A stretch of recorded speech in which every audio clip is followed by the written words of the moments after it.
Penda nisikie kuhusiana na hicho kitabu. Basi kwanza kabla ya hayo yote, kwa nini uliandika kitabu cha wanandoa? Ndio ni swali la kwanza nilikuwa napenda niulize ili nijue kwa nini uliamua kuandika kitabu cha kuhusiana na mambo ya ndoa. Asante sana kwa swali. Mie bazazi yangu bari divorce. Ba divorce.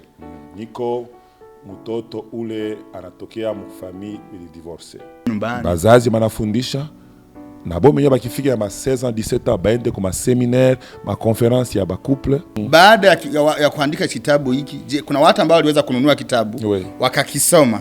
Na baada ya kukisoma, je, wakaweza kufanikiwa katika ndoa yao au wakaweza kutibu ndoa yao ikawa kama remede kumnaniku ndoa yao? Je, kuna watu ambao kuita wakakwambia mchungaji, tushiposoma kitabu chako kimetusaidia, ili na watu ambao wanatusikiliza labda na tatizo ya ndoa waje wanaweza kuja kukinunua ili nao kiwasaidie? Wapo weko wa mingi waliita kwa ba divorce, balisema kama nisoma kitabu mbele nikaepuka makamu mwingine. Angelisoma mbele hange divorce. Parce que kuko mambo mengine mona divorce parce que mona ignorance. Ignorance kwa watu ambao jui maana ni upumbavu au kutojua, tuseme. Kutojua. Kutojua au upumbavu sijui nisemeje. Kutokujua vizuri. Okay, sawa. Kutokuelewa mambo. Kutoelewa mambo. Basi tukasoma Biblia, nikaangalia, tukasoma vitabu ya watu wengine vikatuwezesha. Mwaka ya kwanza ya ndoa niliwazaka sema na mimi ta divorce. Njia nini? Mkikosani kaloko, ndio vile tutafika na sikuli. Kwa nini waza kama nda divorce? Parce que una ile boka ya kusema wazazi walifika walikosana na mimi vile tunakosana leo, ça veut dire que tuta divorce. Kabla hujaendelea, je, ulikuwa unaona maugomvi wa wazazi mara kwa mara kabla wao kutengana ikakufanya ili kuguse zaidi? Kwa sababu kuna ile kusema wameondoka wazazi lakini hakuwahi kuona ugomvi. Je, kuna ugomvi ulikuwa unaona mara kwa mara? Kulikuwa mabugomvi mimi sikuwazia sitafika kule hapa. Okay. Kuko couple moya balikuwa ba fiancé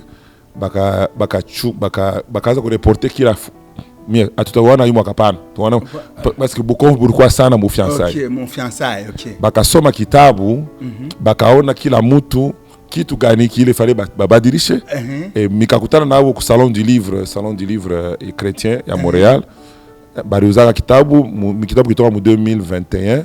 Mu 2022 nikaenda tena akakutana nao bakasema grâce ya kitabu yako tunafanya ndoa sasa. Wow. Leo ni ushuhuda mkubwa kabisa. Mungu asifiwe. Amen. Basi mnako mnasikia ndugu yangu ni nani nzuri sana. Na ndio maana nimesema acha nimfuate, kwa sababu ukienda kutazama sasa hivi ndoa zina migogoro, kuna matatizo na hiyo nayo sio nzuri, inakuwa consequence mbaya kwa watoto. Kama vile mchungaji naye alipenda kutooa kisa baada ya kuona matatizo ya ndoa ya wazazi yao. Kumaanisha kwamba ndoa zinapoharibika kuna vitu vingine vitaharibika huko mbele. Kuna kizazi kitaweza kuathirika. Kwa hiyo kitabu kiko hapa kwa ajili yetu, kwa ajili yenu. Na waselibatele peut-être muanze kusoma. Kwa sababu inabidi kufundishwa. Exactly. Na marma tunapewa diplome kabla kufanya examen. Sasa.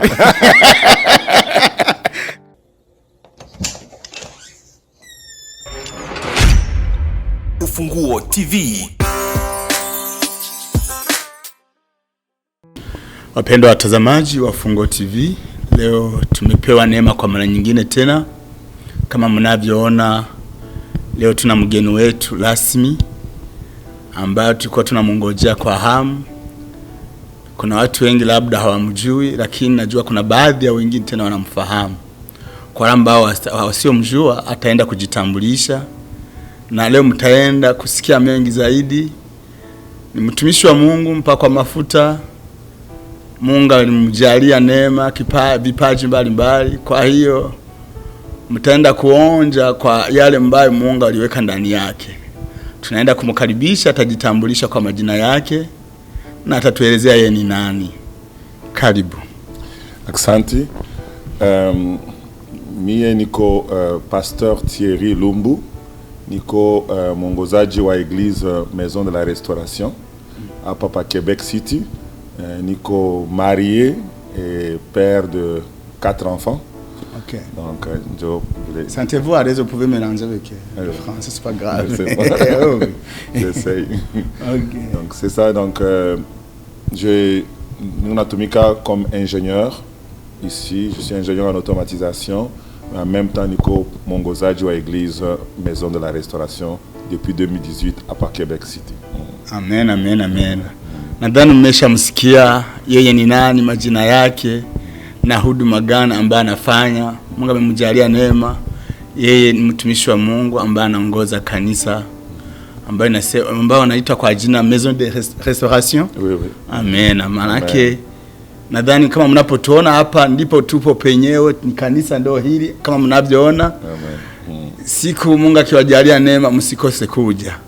Sasa mchungaji wetu tuko tunapenda kujua umetokea wapi kabla ya kuja Quebec. Okay. Mie niko mtoto ya Congo. Okay. Mimi natokea ku Congo Kinshasa. Okay. Donc mimi nilikomelea ku Lubumbashi. Lubumbashi, okay. Kwa neema ya Bwana nilifika hapa Canada mu 2001. 2001. Na Mungu alinituma hapa kuanza kanisa. Okay. Wakati pale nikafika hapa Mungu asema nisimamie mbele Montreal. Nilio asinifanye nifungule kanisa la Québec, mais Mungu anasema nisimamie Montreal. Nikasimamia Montreal pendant 17 ans. 17 ans, okay. Natumika na pasteur moya, kila mwaka nauliza Mungu niende, asema pana. Okay. Tubakia mbele hapa wakati ya enea. Nikatumika na pasteur ule, pasteur Richard Kabongo ku Église Cité Jérusalem ku Montréal. De 2001 à 2017 katikati Mungu ananielezea sema année prochaine utaenda sasa kufungula kanisa ku Québec. Amen, amen. Donc pasteur aliyoaka tangu kumwanzo ke milikuya njoo kufungula kanisa. Mais nikasema pale Mungu atakuelezea utanyanyesha sinon utakulibere wende. Amen. Ndio tukatumika naye pendant 17 ans et le 1er juillet 2018 bakatuombea mimi na bibi yangu juu tukuye hapa Québec kuanza kanisa. Amen, amen. Donc le 8 juillet 2018 tulifika hapa Québec na tukaanza kanisa hapa Québec na tutafanya miaka 7 que tuko na kanisa. Amen, amen. Ndugu watazamaji wa Funguo TV, tuko tunasikiliza mchungaji wetu ushuhuda wake, ni kama ushuhuda wake, lakini katika ushuhuda huu niko nasikia kuna jambo ambalo limenigusa. Ameweza kuwa chini ya uongozi zaidi ya miaka 17 hivi. Na hakuweza kutoka kama Mungu hajamruhusu. Hilo ni jambo ambalo ni jambo nzuri sana ambalo labda na wengine wa watumishi wangepaswa kujifunza kwake. Na hilo limenigusa sana. Kwa hiyo hapa inaonyesha kama ni mchungaji mtiifu ambaye anatembea na sauti ya Bwana. Sasa mchungaji, ulipofika hapa kwako ilikuwa rahisi? Kwa sababu ulikuwa Montreal. Na Mungu akakwambia nenda. Na ulipokuja hapa, je, ilikuwa rahisi kwako kuanza huduma ya Bwana? Haikuwa teketeke hapana. Nikafika hapa nikauliza pastor moya ku Montreal, alinipatia quand même jina ya pasteur Mususu. Okay. Nilikuwa na pasteur Peter. Okay. Jo nilikuwa hapa. Okay. Siku tulianza kanisa alikuya kutusaidia kutusoutenir. Mais ni Mungu alinipatia batu majamaa mbili. Familia mbili. Familia mbili. Okay. Ya kusema tuanze nao. Na okay. Moya ilikuya mtu moya wa kutokea Côte d'Ivoire. Okay. Alianza kunifuata pa Facebook. Okay. Bakapenda mahubiri yangu, bakapenda mambo yangu, nitafuta kuya, mimi nasema Québec City mujitayarishe, tunakuwa kwanza kanisa kule. Pala bakaona unakuwa kule ndugu yetu moya anafika kule ku Québec. Okay. Kwa mwezi mmoja au mbili akopala sana kanisa. Wow. Ndio nikatoka Montreal nikakuja hapa nikazungumza na wakasema okay, hakuna problem, tutakuwa na wewe. Amen. Jamaa ya pili ilikuya mtu mwanza kuomba ku Montreal. Après 3 ans? Non. Tuanza kanisa. Amjaanza, okay. Okay. Tungali ku Montreal, anaanza kuomba kule, apiba anapata kazi hapa. Okay. Vile ni yua mimi ananiita sema unionyeshe kwa kanisa gani mimi taomba ku Québec, nasema mimi mwenyewe nakuja kule. Okay. ndio na majamaa ile mbili na bibi yangu tukaanza maombi na kuanza kanisa. Wow. Tulianza kazi ya Mungu. Basi Pole kisi watu wakaanza kuya tukaevangelize, watu wakaanza kuya na tunakomea tunafika hapa tuko leo. Mungu asifiwe sana. Sasa tumesikia kama alianza na familia mbili, lakini sasa hivi una watu wangapi? Una familia kama ngapi? Kwa neema ya Bwana tuko entre 140 et 160. Wow, jina la Bwana libariki. Unaya batu leo wanakuya, kesho banaenda, beko na mais ma place assise nous na umufasi tuko à peu près 150 personnes hapa. Kama tunayala sibote 150 personnes. Sawa. Kabla tujaenda kwenye topic ya msingi ya leo, nilikuwa napenda niuze kwanza swali moja. Kuna watu leo wakishabatizwa tu, wakishaanza kuhubiri ku Facebook, hapo wanapenda wao wachungaji na waanze kanisa. Je, ni kitu gani cha kuwaambia watu kama hao? Mwito ya Mungu iko mzuri, na unapasha kuitika wakati ile Mungu yuko na kutayarisha ndio ya mwito. Okay. Mungu anaweza kutayarisha kwa kufundisha chini ya waongozaji wengine. Mungu anaweza kutuma ukafunze. Okay. Mimi nilifanya theology. Okay. Kwa wengine Mungu anaweza kutuma wende uka pastor fulani akuprepare. Tunapasa kuchunga ile masiku yote. Hata mwenyewe Apotre Paul pale Mungu alikutana naye mu Acte chapitre 9, ashikuanze kanisa mu Acte chapitre 10. Alikuwa kwanza kanisa mu Acte chapitre 13. Okay. Ile 4 chapitre ilipitika pale, ni miaka ilipitika pale.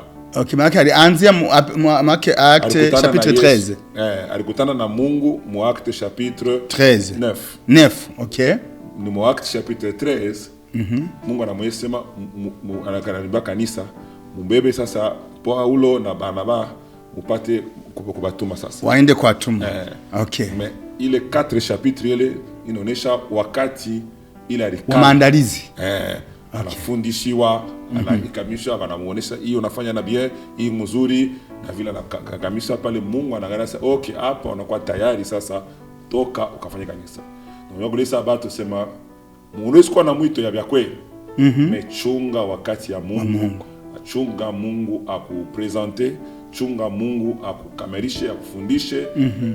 Baongozaji wale balianza mbele yako banezi kukusema kukemea, banezi kuencourager.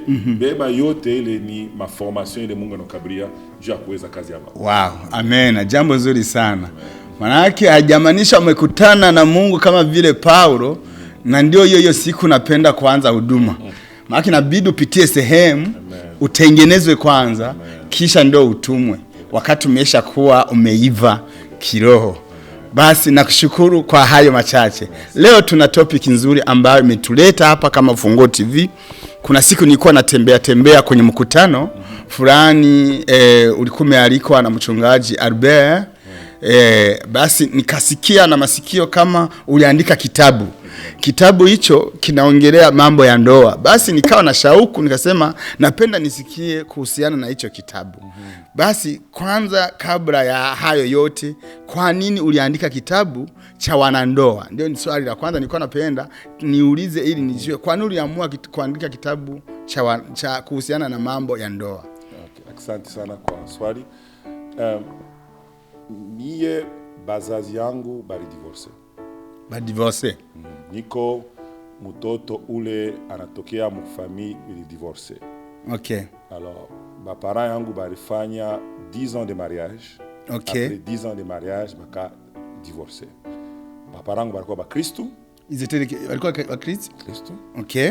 Anaomba, mtumikia Mungu. Mimi nilianza kuona kibitu vyote viko bien, viko vizuri. Mais kuona tu siku moja mama anakuwa nyeleza sema mtoto hapa mimi naenda Mr. Mama ndiye alisema. Ananyelezea mimi. Anasema njoo nini utarudia, asema baba yako anasema kweli mnaishi. Anasema kama hakuna ndoa. Hakuna ndoa tena. Okay. Anasema sasa kuna ndoa tena ulifanya nini? Nasema mambo haitakuwa haina wewe kungali mtoto. Ukingali mtoto. Hawezi haina mambo yako shipende uywe na namuuliza papa asema nawe ile mambo iko angalia bakachunga siri yao. Okay. Mais quand même baka divorcer. Alors njuu ya ile événement il ni affecté sana. Okay. Atera enseigne que mili decidaka après quelques miaka mina semista waka. Okay. mimi nikaamini après nikaamini nikasoma Biblia naona ke Mungu anatoe sasa mimi nasema okay niowe menju ya baba zangu yangu barikuwa ba Kristo anashinda ndio Mungu akanifundisha sema kama watu wanashinda anasema Mungu anashinda ameshindwa. C'est vrai que il y a des divorces mais Mungu est capable ya kusema mtu anaweza na Mungu. Okay. Et puis Mungu anaelezea peke est-ce que kama mtu anashinda masomo batafunga masomo? Umesikia? Jamaanisha watu wameshindwa ndio tufunge masomo. Maana yake kuna wengine bado ambao wanaamini kama wanaweza kufanikiwa. Exactement. Kama mtu anashinda business, est-ce que watu wote bafanya maaffaire, wasema tutafanya maaffaire, njoo fulani alianzaka anashinda? Non. C'est que kuko ataba tu anashinda c'est vrai, mais kuko bengine wanaweza. Ndio kwa première raison yangu ya kusema niandike kitabu ya kusaidia watu asema surtout bale mimi niandikia mbele premier batu yangu mimi nazungumzia ni batoto ya ba divorce. Watoto ya ba divorce. Maana kitabu hiki ambacho mchungaji aliandika ni kuhusiana na nyinyi ambao mnaishi kwenye familia wazazi wakiwa wameshatengana, wamekuwa divorce. Muendelee kufuatilia haya maongezi ni ya muhimu sana. Tuendelee. Donc deuxième raison ilikuwa kusema bale beko marié na bo bapate kuangalia qu'est-ce que banaweza kufanya njoo kueviter divorce. Okay, namna kufanya ili waepukane na mambo ya matengano. Exactement. Nikasoma Bible, Mungu akanisaidia, haina sema mimi niko parfait. Okay. Ndoa yangu haina parfait, mais quand même Mungu anatusaidia. Mungu anatusaidia. Hii mwaka tutatimiza 19 ans de mariage. Amen. Ile ambao wazazi wakufanya, wewe utaifanya. Exactement. Alors, nikasoma Biblia, nikaangalia, tukasoma vitabu ya watu wengine vikatuwezesha. Mwaka ya kwanza ya ndoa niliwazaka sema na mimi ta divorce. Njia nini? Mkikosani kaloko, ndio vile tutafika na siku ile. Kwa nini hata kama nda divorce? Parce que una ile boka ya kusema wazazi walifika walikosana na mimi vile tunakosana leo ça veut dire que tutadivorce. Kabla hujaendelea, je, ulikuwa unaona maugomvi wa wazazi mara kwa mara kabla wao kutengana ikakufanya ili kuguse zaidi? Kwa sababu kuna ile kusema wameondoka wazazi lakini hakuwahi kuona ugomvi. Je, kuna ugomvi ulikuwa unaona mara kwa mara? Kulikuwa maugomvi mimi sikuwazia sitafika kule hapa. Okay. Kulikuwa maugomvi banasumbulia banakosana kesho banasumuza. Mais ya kusema ya kuwazia sema kichwa yangu sema leo na hii ugomvi banaweza haikuya kwa hapana. Sasa na wewe ukaanza kuogopa wakati sema ina de mariage nasema ndio siku moja bibi yangu akanielezea sema hapana. Niko humu nje kubakia.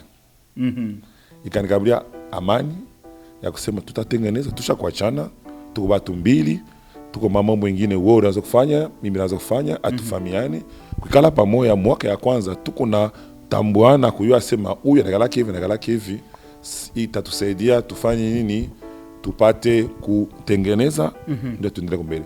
Kukosana ananjua kuanabisha kukosana ndio kusema yashitakaki hii yanapendaka hivi tunaweza kutengeneza kesho tunaepuka ile mambo tutupate kuendelea bien. Wow. Na swali langu la pili, changamoto gani ambayo umeweza kupata wakati ulikuwa unaandika kitabu? Nikikuwa ni changamoto gani?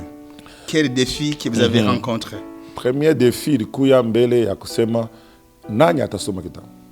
Okay, nani atasoma hiki kitabu? Mie niko tu mtu kama watu wote. Nani ataweza kusoma? Ya pili ilikuwa eske ni una wakati ya kuandika kitabu. Okay. Ya tatu kiakuya ke kitabu yangu nitaandikia banani? Eske itakuwa mpaka ba africain? Au bazungu banezi kubeneficia na kitabu yangu. Okay. Alors mkuandika nje ilikuwa nikupende kitabu yangu kikuye na ile kusema ni unaandikia ni ba africain buli. Beno unaandikia ba congolais buli. Mais ya kusema kitabu yangu iko nasaidia watu wote. Inasaidia watu wote. Wow. Na swali lingine ni kitu gani kilikusukuma kuandika? Naona katika maelezo umesha kisema kama ni kwa sababu ya matatizo ya wazazi ndio yasababisha ukafanya jambo hilo la kuandika kitabu. Basi tutaenda na swali lingine ambalo nilikuwa nimeliandika hapa. Baada ya kuandika kitabu hiki, je, kuna watu ambao waliweza kununua kitabu wakakisoma?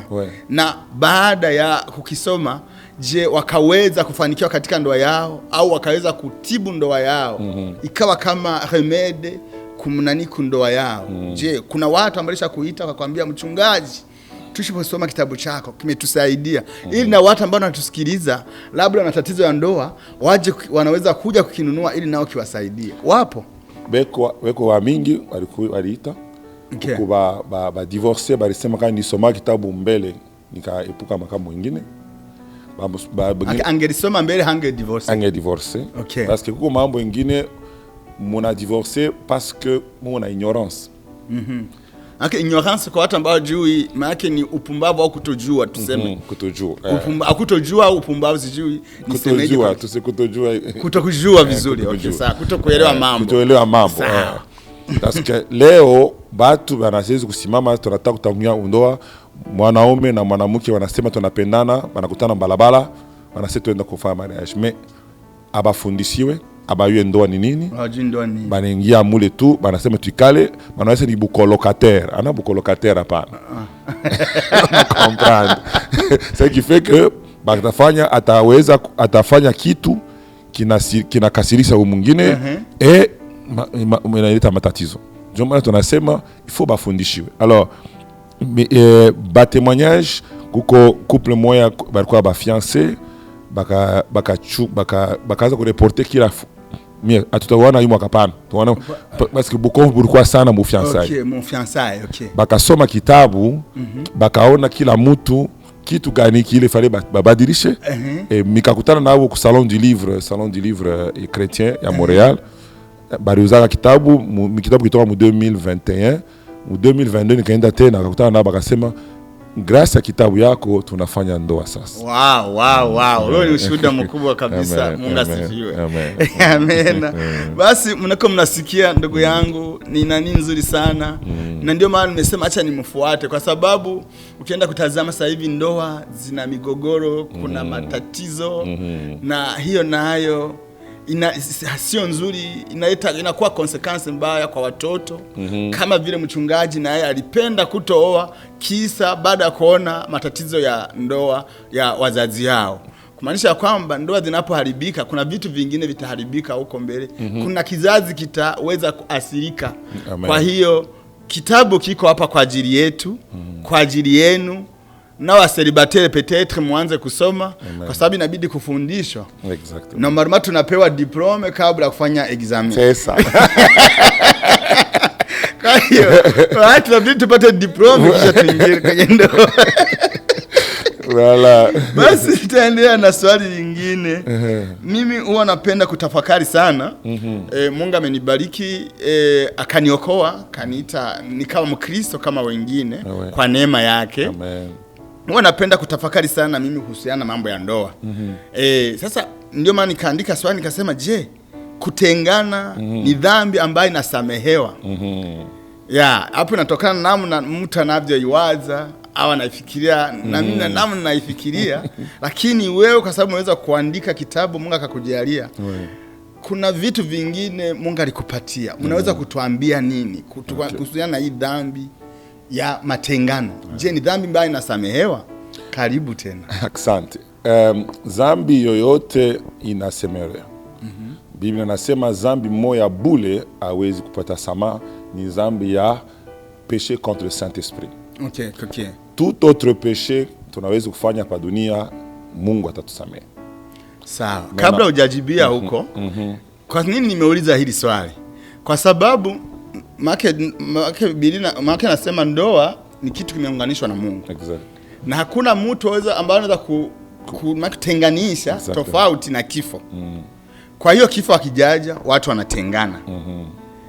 Sasa msamaha uko wapi kama hawajarudiana? Kwa sababu wamesha divorce. Sasa je, kutakuwa na msamaha wakati watu wamesha divorce? Au watakuwa na msamaha wakati watu wanaungana? Okay. D'abord, divorce haina kitu mzuri. Je veux que mtu wote comprendre kitu, mais il faut faire la différence entre conséquence ya divorce na zambi ya divorce. Na zambi, okay.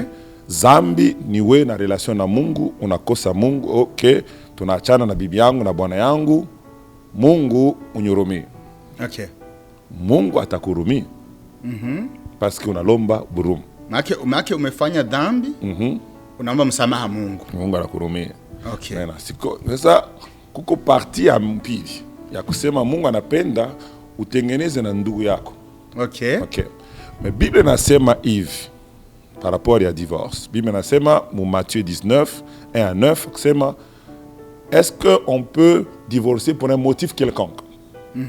Yesu anajibu asema hapana. Tunapaka sauf pour infidélité. Infidélité maana usharati. Voilà. Alors, kama tunabeba premier cas kama kuko busharati, mtu ana divorcer, anapenda unaweza kumhurumia, mais kama unapenda divorcer, donc hakuna dhambi. Maana usipomsamehe sio hakuna dhambi. Hakuna dhambi parce que hauna capable de supporter. Hauna capable de supporter. Ushakusamehe. Unasema en tout cas Mungu misione misiwezi.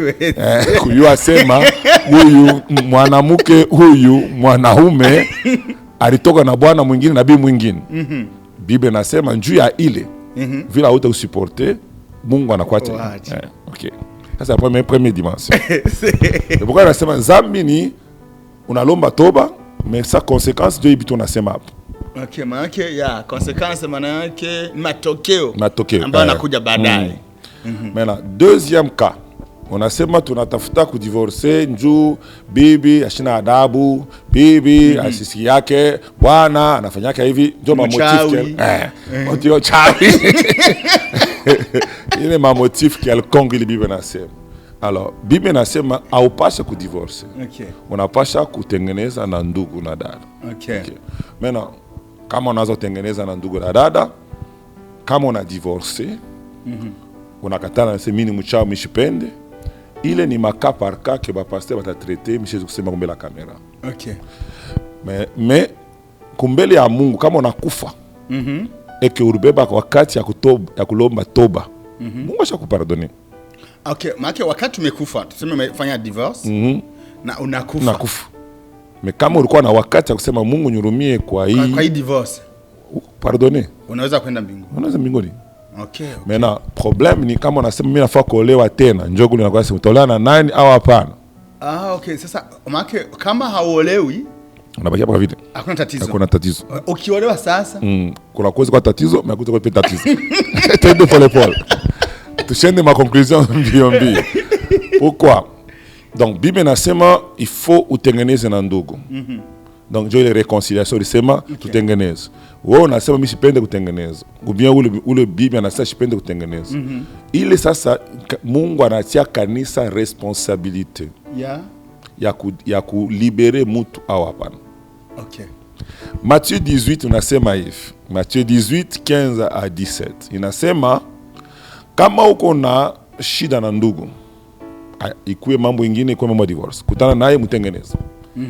Donc bibi na bwana muko na problème, mukutane mtengeneze. Kama sikusikii, ita mtu wa pili wa tatu. Asisikii. C'est-à-dire qu'il faut que moya akwe na désir ya kuchanger. Kama bote manasa atupende kuchanger, peko problème pale. Mais kama kuku moya anasema non, mimi napenda bibi yangu, mimi nasema unyurumie turudiane, au mimi napenda bwana yangu turudiane, mais yana sishitaki hapana. Troisième niveau wanasema kutana na kanisa. Neni baze, ba pasteur, unakutana nabo. Bana ndugu angalia hivi na hivi, tunayasema ndugu eko mlozi, tunamombea bulozi bwisi. Mungu huyu tunayasema eko tuseme nini? Eko ashina na adabu, tutamsaidia kwa adabu. Mais patiente, Mungu atambadilisha. Kama sisi wewe unasema mie mishipende. Vile eko mpagano, vile alinikosea, mimi nakatala kumhurumia. Biblia nasema tukukonsidere wewe unakatala kupardonner. Wewe unakatala kupardonner. Tunakukonsidere kama vile mpagano. Mpagano. Okay. Alors, kama tunakukonsidere kama mpagano, Paul anasema sasa. 1 Corinthiens 7. Okay. 12 à 15. Asema kama uko na bwana iko mpagano. Eke ule mpagano anapenda kubakia na wewe, bakia naye. Okay, ukipenda bakia naye. Kama yeye mpagano anapenda kubakia na wewe, bakia naye.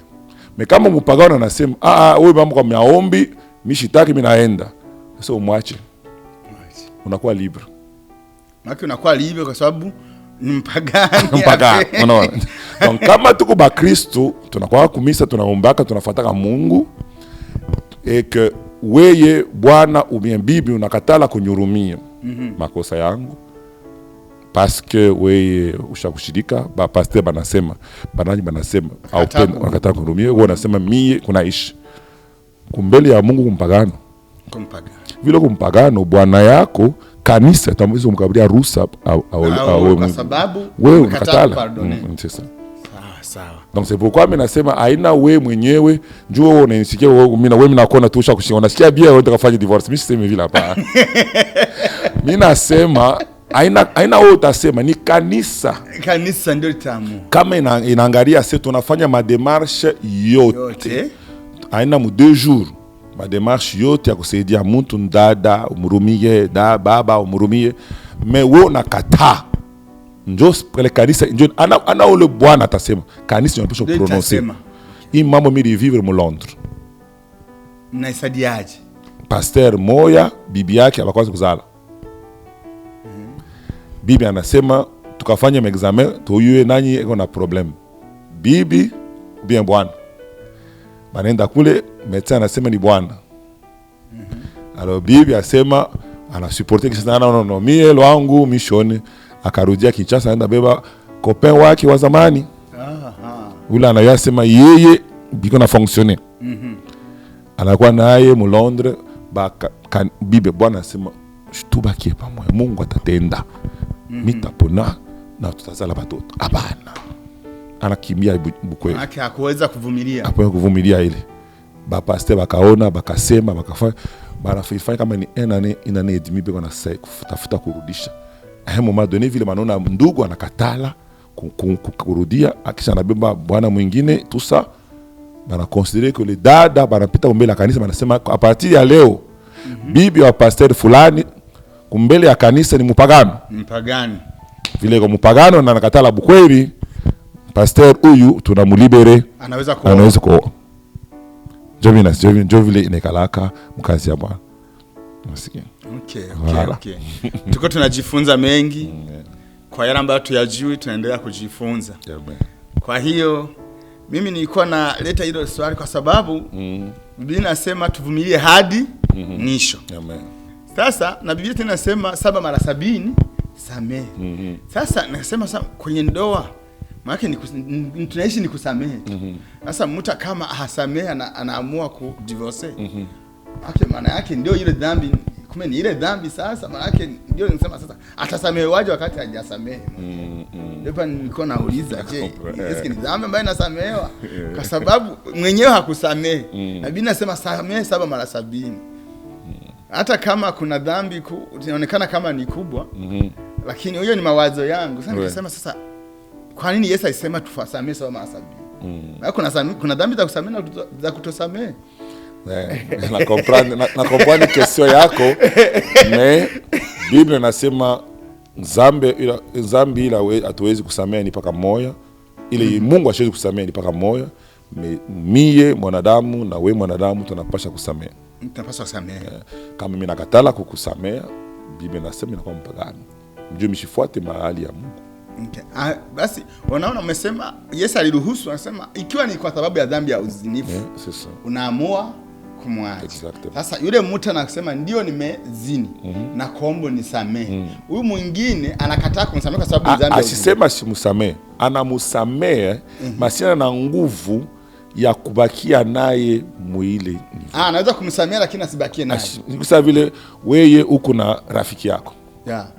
Mnafanya maaffaire anakutraira na kuiba makuta. Unamurumia vile kuiba makuta, mais utafuata na maaffaire naye. Okay. Ni kwa kama prudence. Basi tunaendelea kujifunza mengi zaidi. Hapa ni kwenye Ufunguo TV. Kama hujawahi ujiabone, utakuwa unasikia mengi. Tutakuwa tunapata mafundisho mbalimbali haswa kwa wale Mungu ambao amewateua kama tunavyoona leo. Kwa hiyo nadhani maswali yangu yanakaribia kuisha ili tumalize kipindi chetu. Na swali langu ambalo ni la mwisho, hapa tunaona kwa sababu ya matengano ya ndoa, kama vile ulivyosema mwanzoni. Sasa kuna vijana wako naogopa kuoa. Sasa wako naogopa kuoa kwa sababu unajua hata kuingia tu watatoka. Sasa tuwasaidieje ili ile hofu iwaishie, waweze nao kuamini kama ndoa zao zinaweza kuwa vizuri. Amen. Yeah.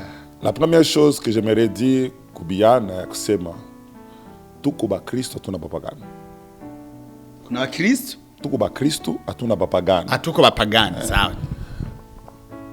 Vile tuko ba Kristo tunaaminia ke Mungu wetu eko na uwezo ya kuwezesha pale watu wengine walishinda. Biblia inasema avec Dieu nous ferons des exploits. Okay, maana zaidi kabisa ya mambo makubwa. Kama uko na Mungu umutumainie ke uko capable ya kuweza ndoa yako. Sawa sawa. Première chose. Deuxième chose, unapaswa kuchagua bien. Kuchagua bien. Hiyo ndio nania hatari sasa. Parce que watu mingi banapenda ndoa me abachakue mzuri. Banalamuka asubuhi anangana mwanamke anabeba. Unabeba. Me auangalie tabia. Auangalie eko na aminia bitu vile unaaminia. Okay. Auangalie mambo mbalimbali njoo ya kuchagua.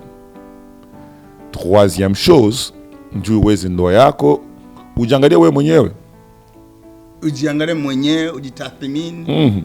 Uangalie kama unaweza. No. Uko na tabia mzuri. Una tabia mzuri kabla kuomba mke mwema. Voilà. Parce que sasa tunaona kwa hiyo siku na mvuta banga napenda mke mwema. Voilà. Unaona ce qui fait que batu mingi wanapenda mimi nipate bwana wa hivi. Mais ashilitengeneza. Mwanaume naye anasema mimi napenda mwanamke wa hivi. Mais yeye mwenyewe eko mfuta bangi, eko wa hivi. No. Na même manière unapenda upate bibi mzuri na wewe tengeneza maisha yako. Tengeneza maisha yako. Namna kusema, namna kutembea, mawazo yako, namna kufanya vitu ujitengeneze. Kitu kingine mimi nakupatia wewe kiana, tunakupatia gani unafanya nafanya mu Québec, j'appelle la conférence EGAI. De conférence EGAI. Ile conférence inafaka une fois par année, 1000 fois année passée, il y a eu tout mitefanya le 26 juillet. 26 juillet usikilize hiyo conference. Ni conference ya kuprepare biana ndio ya kutafuta kuoa. Année passée. Célibataire mko mnasikiliza vizuri. Amen. Année passée miliuliza tulitraité kwa thème kusema est-ce que tu es le meilleur partenaire pour ton futur conjoint? Est-ce que uko bwana wa mzuri kwa yule ambaye ajayo, kwa mwenza wako mtarajiwa, uko kwenye nafasi yako kweli? Ujiulize wewe mwenyewe, est-ce que je peux être un bon mari? Je peux être une bonne femme? Ndio kwa année passée. Hii année tutasumulia ne réveille pas l'amour avant qu'elle le veuille. Maana usionyeshe upendo wakati hayatimiza. Wakati muda bado. Mnanielewa jamani? Mko mnaelewa vizuri? Au fait, le but que j'ai fait de ça c'est njoo kujibu hii question. Parce que biana mingi benajuliza tuingie tushingie tutashinda, problem haina kuangalia bale balishinda. Wanaenda kuangalia walioshindwa. Walioshinda. Ule kujangalia wenyewe. Okay. Ikusa vile unasema fulani alishinda masomo. Okay, yeye ndio alishinda masomo. Wewe ujangalie wewe. Est-ce que mimi niko na nguvu ya kufunda? Est-ce que nina akili ya kufunda? Est-ce que mimi taweza hii mimi nafanya engineer taweza? Au mimi nitafanya medicine taweza? Hapana, no, ule fulani ndio no, ujangalie wewe mwenyewe. Jiangalie mwenyewe. Maana yake usijifunze kwa walioshindwa, jifunze kwa walioweza. Na zaidi ujiangalie mwenyewe. Kwa sababu kila mtu ana ama yake, ana nguvu zake, na capacity zake. Wewe mwenyewe je, utaweza? Kwa hiyo ndio hayo mashauri mazuri haya. Kitu kia mwisho nataka kusema leo ni kusema lorsque la préparation rencontre l'opportunité, ça produit le succès. Je sais mon Swahili, mais je te répète ça. Lorsque l'opportunité rencontre la préparation, ça produit le succès. Problème nini? Beaucoup de jeunes ne sont pas préparés.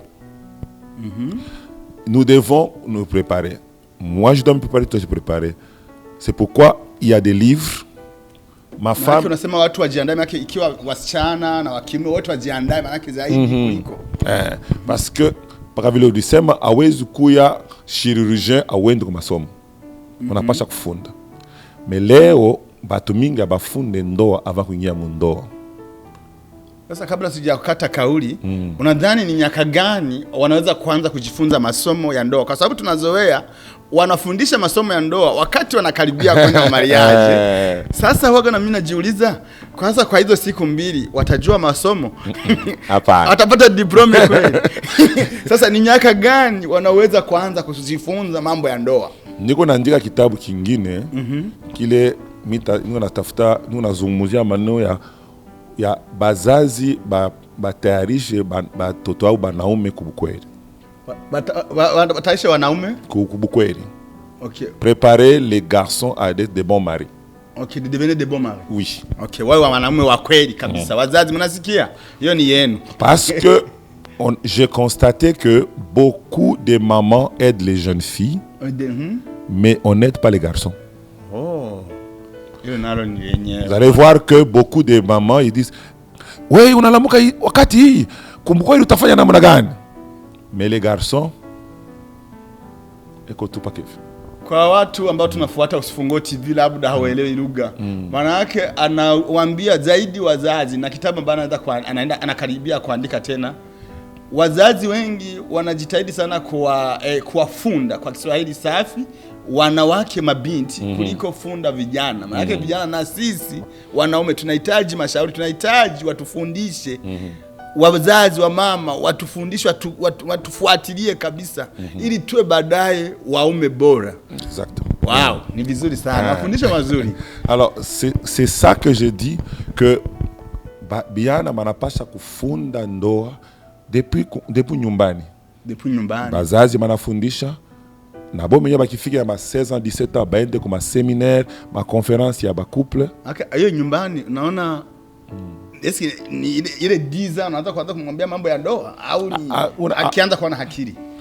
Unamwambia vitu ya ndoa vya kufanana na akili yake na miaka yake. Unaweza kumwelezea par exemple que abaseme yake vile kwa mwanamke. Ifo kuheshimia mwanamke. Kama anaweza kuheshimia dada yake, ataheshimia bibi yake. Mais kama aufundishe ile, hata akifika bibi yake anaweza kusema n'importe comment, bibi yake anakuwa kumizwa. Sasa chamani. Mbona haya ni masomo tosha.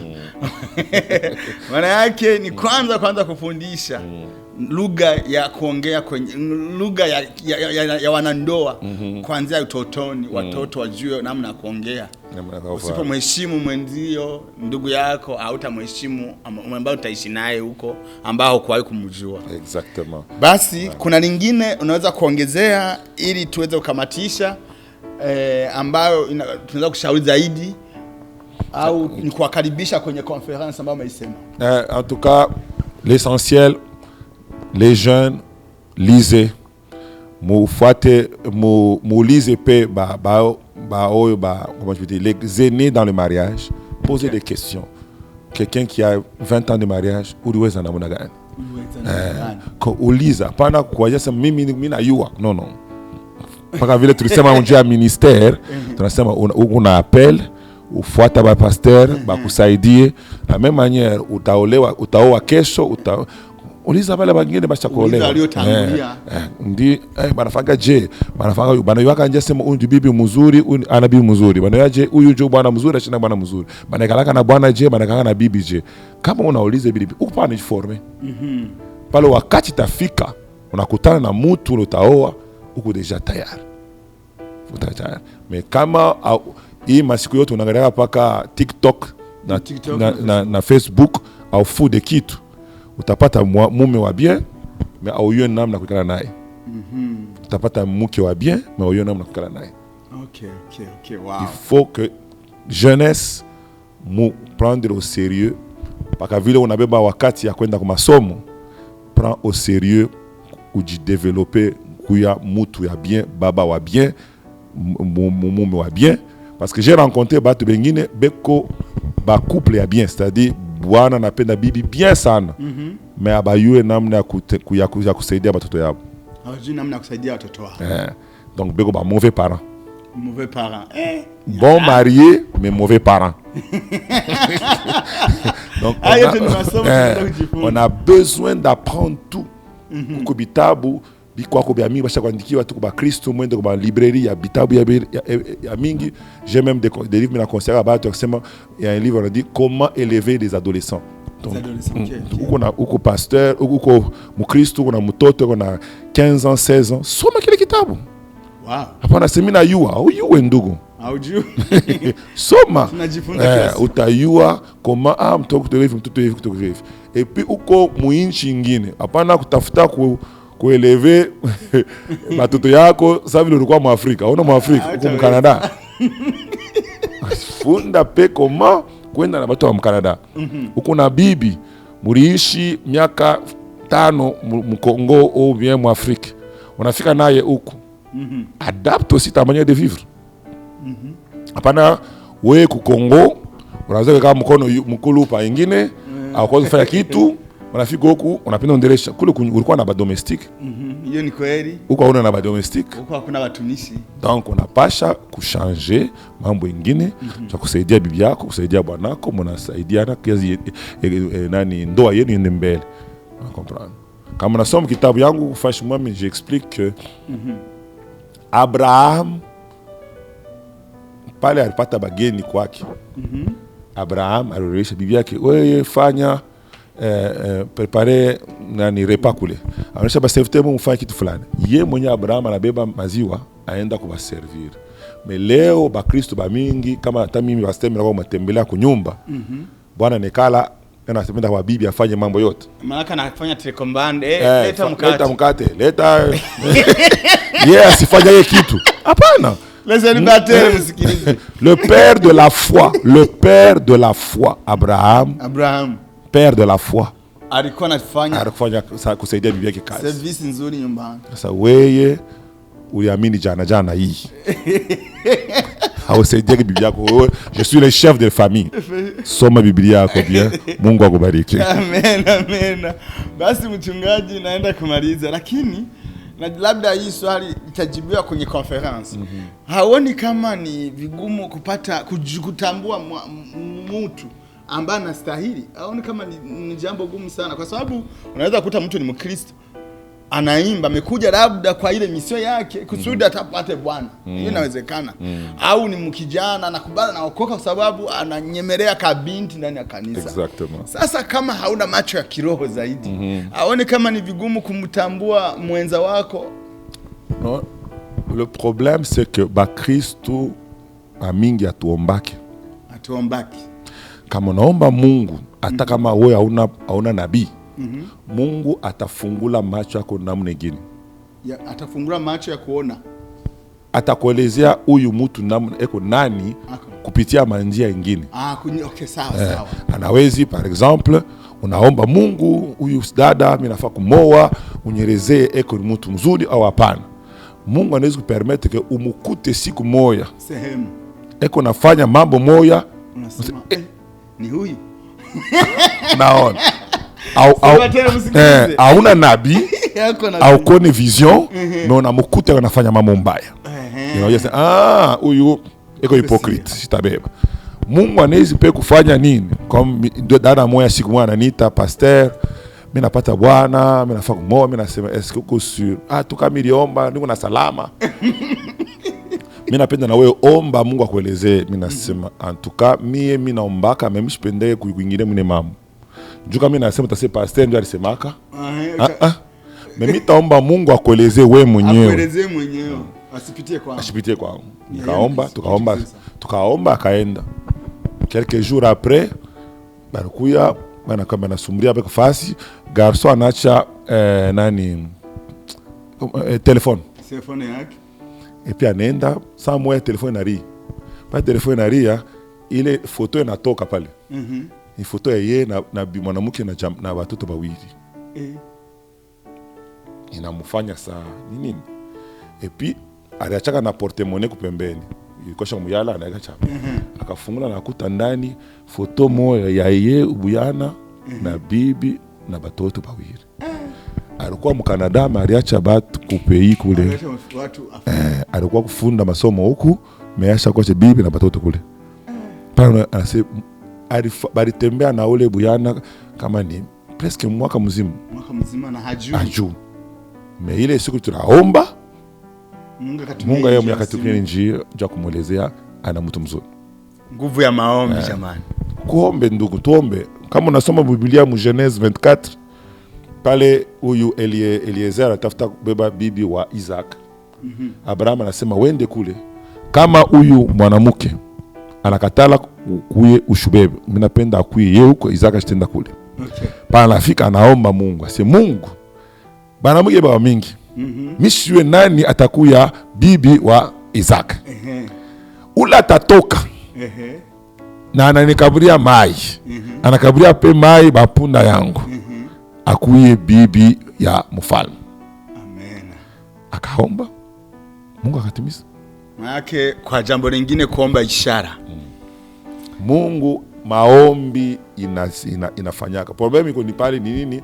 Sie tunafausha kuona maini na mafuafa yote shakwenda. Ndio nenda kuomba sasa. Pale utaona na vision ile ikalaki eko. Unasema no mimi naanza kulala mimi nalota. Tunaenda kumbila pasta ndo bariki ni bya bongo. Roho yako shakwenda. Tuombe wanduku, tuombe. Maombi itasaidia. Maombi itakuepusha kufanya erreur. Nitaishia pale kwa kusema mimi mwenyewe ninaona hapa nilizungumza kutu na jana na babiana ba kanisa yetu. Pale mimi tafutaka senyo mimi naona kama mwanamke mkanisa mimi mwanamke antuka. Vraiment. Alikuwa anatabiri, alikuwa anaimba, mimi nasema na ministère. Shina ba mzuri kabisa. Heureusement avant nikamuseme, avant nikarudia mimi naambia wakati ya maombi. Nikaomba. Mungu asikunyonyeshe. Mimi akafunga njia. Baka mubamba bulozi. Hapa Canada? Mimi niliolewa ku Kongo. Huko. Baka bamba iko mulozi. Anaanza matabiri, anaanza kusema ilikuwa ni ma esprit mbaya, inaanza kumpatia ma information. Donc kama mimi sikuombaki leo mimi tafuta kwa na mlozi mnyumba tu nalala pa kitanda moyo. Mwanamke mbangu kwenda kumooa. Mimi tafuta kuoa. Mwanamke dhani kama ni prophetess. Kumbe anatumiwa na esprit. Voilà. Hiyo sasa ni kali. C'est pourquoi il faut kuomba. Il faut kuomba. Beba wakati mu maombi, ushikwe presse, omba. Amen. Omba, Mungu atatafuta namna yote kwa mtoto yake hasta kuingisha mkitu kile kibaya. Kama unabeba wakati ya kuomba atakusaidia na utaepuka madhara. Amen. Nashukuru sana. Ufunguo TV tunaenda kumaliza kipindi chetu. Kama mnavyojua sisi mambo yetu ni kuwafungulia milango. Maake mahubiri ya leo au mashauri ni kama ufunguo katika maisha yako. Na ndio maana leo jina la Ufunguo TV tuliita Ufunguo TV kwa sababu tunahitaji ufunguo katika njia zote. Ikiwa ni mambo ya elimu, ikiwa mambo ya ndoa, kiroho, tunahitaji ufunguo. Basi Ufunguo TV tumefika kwenyewe, tumepata ufunguo wa ziada ambao ni mashauri ya mzee wetu, mchungaji. Kwa hiyo nimefurahi sana. Sijui kama una neno la mwisho la kuaga watazamaji wa Ufunguo TV ili tuenze kukatisha na kumaliza kipindi chetu. Karibu kama una neno la mwisho la kusema. Mungu amebariki, mujabone ku Ufunguo TV, muwasaidie, mupartage batu bengine bapate kuyua, bapate na maongo ufungulivu ya maisha yao. Amen. Ufunguo tumeusikia ni maombi ili ufanikiwe. Na karibu mkasome kitabu. Mmesikia kama ni kitabu chenye mashauri mazuri. Wamba unapenda utengeneza ndoa yako, wewe hujaingia kwenye ndoa unapenda ukafanikiwe. Karibu, kitabu kimeandikwa na mchungaji mwenyewe ambaye amepewa neema na Mungu. Mimi kwa majina wananiita Ndanda Johnson, aliye nyuma ya kamera anaitwa Ali. Kwa hiyo tunawasalimia wote na tukiwatakia usiku mwema na utazamaji mzuri. Mungu awabariki. Amen.